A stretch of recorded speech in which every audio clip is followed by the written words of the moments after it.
Hello. Ẹ̀yin èèyàn mi.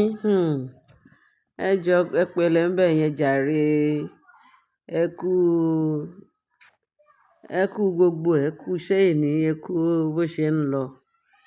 Ẹ kú ìtẹ́tí gbọ́ wa. Etí tẹ fi ń gbọ́ wa kò kúkú nídìí, kò ní bàjẹ́. Ayọ̀ lẹ máa fi máa gbọ́ in Jesus name. Amen.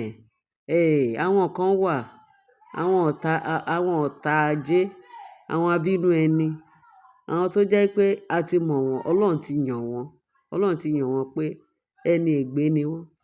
Àfi tó bá jáwọ́ nínú iṣẹ́ ibi. Wọ́n kàn wá ilé ayé pé kán máa ba tèèyàn jẹ́. Àwọn dẹ̀ fẹ́ kí tiwọn ṣe é ṣe. Báwo ni tiwọn ṣe fẹ́ ṣe é ṣe? Nígbà tó ń ba tèèyàn jẹ́, Ọlọ́run náà mọ̀, Ọlọ́run ready láti fún wọn lésì wọn. Bẹ́ẹ̀ ni ẹ̀yin èèyàn mi tó sẹ́lẹ̀ńkẹ́ jọ̀. Ná bá ní ẹgbà tí ìgbà kan ní kábíyèsí. Wọ́n ní anytime, ẹ ṣá mọ̀ pé bàbá rọ́pò, ó nífẹ̀ẹ́ ìyàwó ọmọ ẹ̀. Wọ́n ní ìyàwó ọmọ ẹni náà ní í ṣe. Ìyẹn tí ìyàwó ọmọ ẹni ìyàwó ọmọ ẹni míì ó dájú ọmọ èèyàn lọ. Nítorí pé, wọ́n ní ọkọ ọmọ ẹni ní í ṣe.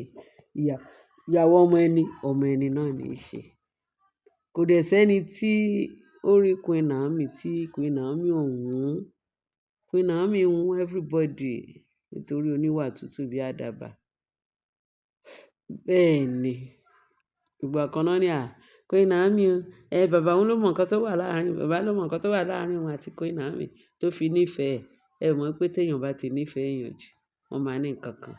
Wọ́n tún ní Governor Adeleke torí pé ó ti like anything tó bá fẹ́ ṣe, ó máa ní kí kábíyèsí tó bá ń bọ̀, Queen Naomi ni kó máa mú wá o. Queen Naomi nìkan, bó jẹ́ pé Queen Naomi náà mọ̀ gẹ́gẹ́ bí ìyàwó kábíyèsí Ọọ̀ni. Before ever gbogbo àwọn tó wà ní ààfin yẹn, kí kábíyèsí tó mọ̀ wọ́n, gbogbo ayé ló ti mọ̀ pé Queen Naomi ìyàwó kábíyèsí ni, ìyàwó Ọọ̀ni ni. Láti ìgbà táláyé ti dáyé. Àwọn èṣù bí èèyàn, àwọn èèyàn bí èṣù, àwọn náà wá ti ọmọ ọlọ́mọ kúrò. Náà wá rò pé àwọn fẹ́ take position Naomi. Kò lè ever possible. Kò lè ever possible. Ọlọ́run ò kọ́ bẹ̀. Wọ́n kàn fira wọn ṣẹlẹ́yà ni. Wọ́n ní ẹni tọ́lọ́run ò dùnnú tó láyé, òun lọ̀rọ̀ wọn. Wọ́n fẹ́ dàbí Naomi, ẹ lè dàbí Naomi náà. Bẹ́ẹ̀ ni, you want to be like Panadol, you can never be like Panadol. Ó kàn ń dàbà. Wọ́n ní àbá nìkan dá, ikán kan ò lè di òkúta. Bẹ́ẹ̀ ni ẹ̀yin èèyàn mi. Gbogbo ẹni tó bá ti like Naomi, ó ń bá a sùn ni. Ó ní àfíàsí ni. Wọ́n ní Adeleke, ó ní àfíà. Àwọn olórí, àwọn wo ló ń sọ̀sọ́kùsọ? Àwọn olórí ni. Àwọn olórí, àwọn abanijẹ́, àwọn abatẹnijẹ́. Bíbélì sọ pé nígbà tá a bá dẹ́kun láti bá tèèyàn, tẹ bá dákun láti bá tèèyàn jẹ́, ìgbà yẹn la ṣe ní ìbàjẹ́ tí Ọlọ́run ṣẹ̀ṣẹ̀ máa dá yín lẹ́bi. A wá ṣẹ̀ṣẹ̀ wá bá yín jẹ́. Èmi kọ́ ni mo sọ. Ìwé mímọ́ ló sọ bẹ́ẹ̀. Kẹ́ túbọ̀ tẹ̀síwájú nínú iṣẹ́ ibi. Nǹkan tó ju yín ò bá rí kẹ́ máa sọ. Ṣé Naomi ti ẹ̀ ráyè? Ṣé Naomi ti ìrítẹ́rí Naomi? Ẹ̀yin ò rí pé ẹni àmì òróró Ọlọ́run wà lára rẹ̀. Ẹni àmì òróró Ọlọ́run. Ẹ rò pé bẹ́yìn ṣe ń tàràkà. Tẹ tàràkà kúrò nílé ọkọ kìíní, ọkọ kejì lọ. Ọlọ́run ló mọ irú ọkùnrin mélòó tẹ ti fi lẹ̀. Kẹ́ tó wá tàràkà dé ilé kábíyèsí. Ẹ wá dé ọ̀dọ̀ kábíyèsí, ẹ wá ń tẹ̀lé ṣùàṣùà. Ẹ tẹ̀lé ṣùàṣùà. Ẹ bẹ̀rù Ọlọ́run. Téèyàn bá ti ẹ̀yin náà ẹ hùwà tó dáa. Ẹ wà lọ́dọ̀ kábíyèsí, ẹ ṣàṣemáṣe. Ẹ rò pé ojú tẹ fi ń wora yín, gbogbo ìwà tẹ fi ń wora yín, òun lẹ rò pé bóyá ọmọ ẹnìkejì ó ń ṣe irú ẹ̀. Naomi kẹ̀, ọmọ Ọlọ́run. Ẹ rí pé Ọlọ́run ń gbéga torí kò sí nǹkan àbàwọ́n kankan lára rẹ̀. Kò fọ́kọ méjì rí. Kò bímọ káàkiri. Ojú kan làdá ní. Ẹ̀yin kàn bẹ̀rẹ̀ sí ní ṣe, ẹ ń ṣe rádaràda. Bí ẹ ṣe ń ṣàgbèrè yẹn, Ọlọ́run ò ní nífẹ̀ẹ́ yín náà. Ẹ ń ṣe ṣèkúṣe, Ọlọ́run ò lè nífẹ̀ẹ́ yín.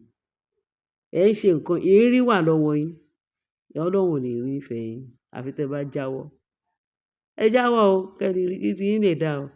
Tẹ́ bá jáwọ́, ìyẹ́ lẹ rí yẹn àbí kí ló jẹ́? Wọ́n ní màrìwò lẹ rí, ẹ̀ tí ì règún, ẹ̀ tí ì rí nǹkan kan.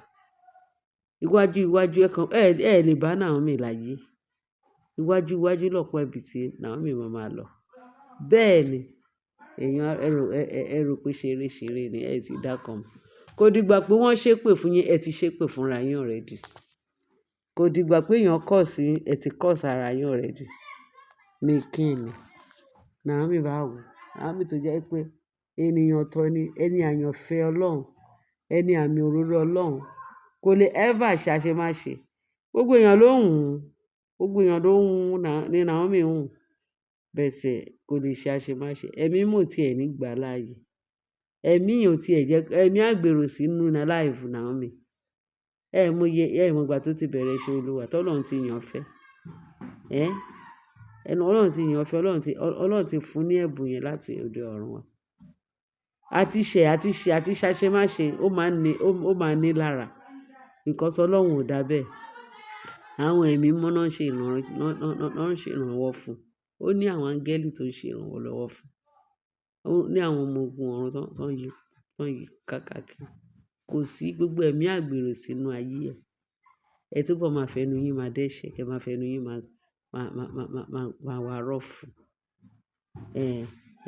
Yóò fẹ́ lágbájá, ń fẹ́ tẹ̀mẹ̀dù. Tí Naomi bá ń ṣe bíi ti yín, á ti bímọ méjì fún oríṣiríṣi ọkùnrin. Ẹ ní rí Naomi kó yìí wà single láti ìgbà tóun àti kábíyèsí ti depart. Tó wá pé irú ẹ̀yin báyìí, ajáǹgbòrò ni yín. Ẹ ti Naomi, ọmọ ọlọ́mọ, ó keep ara ẹ̀, ẹ wá ní kí kábíyèsí má kúlé. Kábíyèsí, bó ṣe wà yẹn, kò sí bẹ́ẹ̀ ṣe lè jowú títí kábíyèsí ti nífẹ̀ẹ́, ò ti nífẹ̀ẹ́ ni. Ààyè tí kábíyèsí tó fún Naomi ní ọkàn kábíyèsí, ẹ̀yin bá wò. Ẹ̀yin tó jẹ́ pé ìwà erí kún ọwọ́ yín, ẹ̀yin alágbèrè burúkú. Báwo ni kábíyèsí ò lè ever nífẹ̀ẹ́ yín? Tó rẹ̀ ti ta ẹ ti rà. Ilé ọkọ kìíní lẹ ti wà, ilé ọkọ kejì lẹ ti wà. Ẹ ti ṣe gbogbo ara yín lábàṣàbàṣà, àbàṣà wà lọ́wọ́ yín. Ẹ bá fẹ́ fi ra yín wé Queen Naomi tó jẹ́ pé very decent girl, ẹni àmì òróró Ọlọ́run. Ẹ kàn ń jó, ẹ jẹ́ ya tètè tọwọ́ ọmọ yín bá ṣọ. Kẹ má bàa ikú òjijì níbi tẹ́tí ń lépa Naomi. Ẹ ti ń lépa Naomi. Ẹrú ó tí ẹ bá yín. Ẹ̀yin ò mọ̀ pé ẹ̀mí mímọ́ ẹ̀yin àmì òróró Ọlọ́run. Ẹ rí pé bí kábíyèsí yẹn ṣe jẹ́, kábíyèsí jẹ́ alábùkún fún Ọlọ́run, ènìyàn ọ̀tọ̀ ní kábíyèsí. Ènìyàn tó yẹ lọ́lọ́run ṣe yan. Ó yan ẹni bí egúngún bí egúngún. Ẹni bí ọkàn ẹ̀ tó yàn fún kábíyèsí. Ẹ mọ éèjì tán ní kábíyèsí rí Naomi. Kò tí sí anybody tó ṣàbàṣà pẹ̀lú ọmọ yẹn. Kábíyèsí ni first person. Ẹ̀yin wá sọ pé ẹ bá sọ gbogbo ẹ̀ jù bẹ́ẹ̀ lọ, kò move kábíyèsí láti ibà síbẹ̀. Ẹ̀yin kàn ń fúnra yín ní hypertension. Ẹ ń fúnra yín ní ẹ̀mí gbéra yín lọ́kàn gbóná. Kò sí bẹ́ẹ̀ ṣe lè ṣe. Ẹ lè change Naomi kúrò lọ́kàn kábíyèsí. Kò sí bẹ́ẹ̀ ṣe lè ṣe. Ẹ lè change kábíyèsí kúrò lọ́kàn Naomi. Wọ́n ti fẹ́ra wọn. Ẹ̀yin ẹ túbọ̀ máa continue. Ẹ máa rí iná kànga.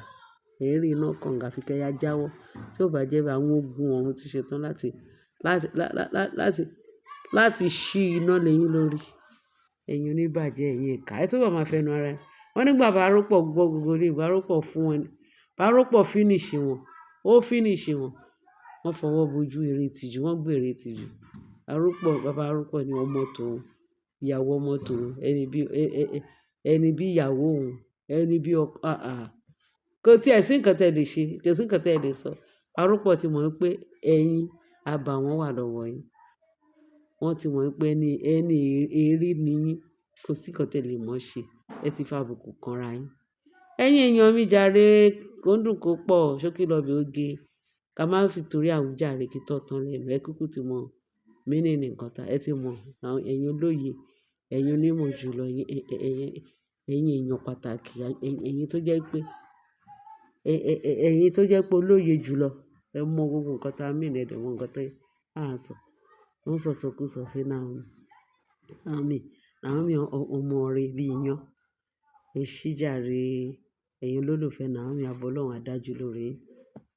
Yes, ẹ ṣé o bẹ́ẹ̀ ṣe ń tẹ́tí sí wa. Aláàlè gbọ́ ká máa sọ fún yín torí a fẹ́ kí ẹ máa gbọ́ gbogbo details. Àwọn ọ̀rọ̀ tó dùn tó máa ṣí yín ní òye. Òun la ṣe ní ká mú wá fún yín. Torí tá a bá mú wá fún yín, ẹ̀ṣẹ̀ ni. Ẹ ṣé ẹ̀yin èèyàn mi bẹ́ẹ̀ ṣe ń tẹ́tí sí wa. Ẹ bá mi subscribe, ẹ bá mi share, ẹ bá mi love ẹ̀. Ẹ dẹ̀ bá mi fi tó kù sí comment section. Ẹ ṣé bẹ́ẹ̀ ṣe ń tẹ́tí sí wa. Ẹ ṣé. Bye. Bye, y'all.